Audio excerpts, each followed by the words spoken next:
our tiger talk. My name is Adam. I'm one of the tiger keepers here at Chessington. This afternoon I'll just be telling you a little about the tigers that we have here.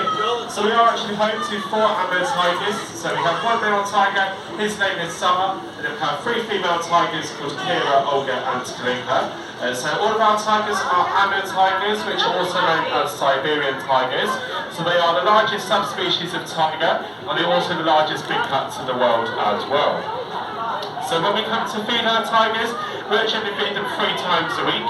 So our male tiger is fed a little bit earlier on today. So he's currently sunbathing in the enclosure in front of the pool there at the moment. And then we have our 3 female tigers also have access outside. Because it's been quite sunny recently, they might just be taking a nap indoors as well. So when we feed our tigers, we feed them in many different ways. So we can handle their feed up around the enclosure, or we can hide it around as well, just so the tigers have to work a little bit extra for their food. So I've just seen one of our tigers go over the walkway by the ride, so that is Kira. So Kira is 14 years old, and then Sa is 15, and then Kira's twin sister also lives here as well, who is also 14, and then we have Kalinka, who is 12. So all of our tigers are related, so they are actually all siblings, so therefore we're not going to be breeding from them here in the future just because they are all closely related. We don't want any inbreeding or anything like that. So all of our tigers came here 4 years ago from Chessington Wildlife Park in Sweden. So they are here for their retirement. So because these guys, their bloodlines are quite well represented amongst these in Europe, they weren't needed to be breeding individuals, so therefore they serve as ambassador animals for their wild counterparts. So our tigers here at Chessington are fed on a diet of horse meat, but they also get chicken and rabbit as well, and you can also get quail and fish.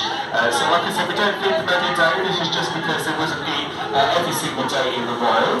And it also means that their tummies can do with any bones or any hair that they have digested as well. So out there in the wild, these guys are known as the Amur tiger, which means they come from the Amur Valley in Far East Russia. And there's also a small population in northern China as well. So there are currently 6 remaining subspecies of tiger, which are all classed as either endangered, critically endangered, or extinct in the wild. Now unfortunately there used to be 9 different subspecies, however 3 of them have already gone extinct. So all the ones that are left are just hanging on by a thread. So there's about 4,000 tigers left in Asia overall. Now the main threats to tigers in the wild include trophy hunting, so they are hunted for their fur and for their body parts to be used for Chinese medicine. Now another big threat to tigers is also habitat loss as well. So large areas of their forest is being cut down every day. This is due to the growth in cities, but also more towns and roads and things like that being built out there in the wild. And what that's doing is it's breaking up the forest that these guys come from, which means that you find there's pockets of related tigers in a certain part of the forest out there in Russia, which means that all the tigers that live in this part of the forest are all closely related. So inbreeding is becoming quite a big thing with these guys as well. So here at Chessington we have quite a unique tiger facility. So we have 3 outside enclosures for our tigers to roam between. So these enclosures are all connected by tunnels. So 2 of them go over the public pathway, and we also have another one that goes underneath the drop of the ride as well. So being solitary animals, this just means that all of our tigers are free to go where they like, and they can spend some time on their own if they do choose to do so.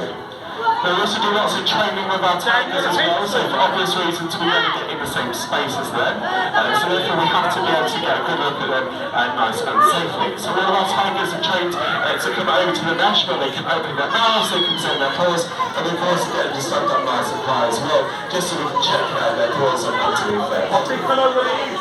So don't just go easily into my tiger talk, so we'll just stick around for a few more moments. If you have any other questions about our tigers, there's no one free to ask. And if not, I hope you have enjoyed listening and seeing our tigers this afternoon. And please enjoy the rest of your day out here at Chessington.